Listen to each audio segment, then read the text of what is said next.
Nima uchun ko'plab ayollar ochiq kiyim kiyib qo'llari bilan yopinishga urinishadi?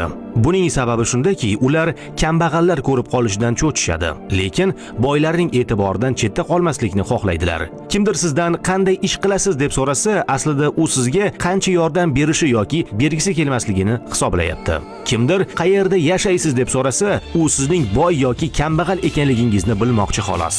O'tmishingiz haqida barcha narsani hatto eng yaqin do'stingizga ham aytmang.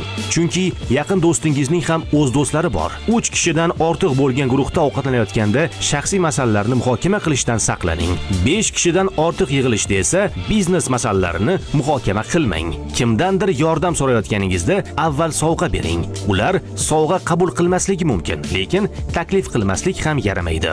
Ayolda pul bo'lmasa, erkaklarning 99% uni qo'llab-quvvatlash yo'lini topadi. Lekin erkaklarda pul bo'lmasa, ayollarning 99% uni tark etish yo'lini topadi.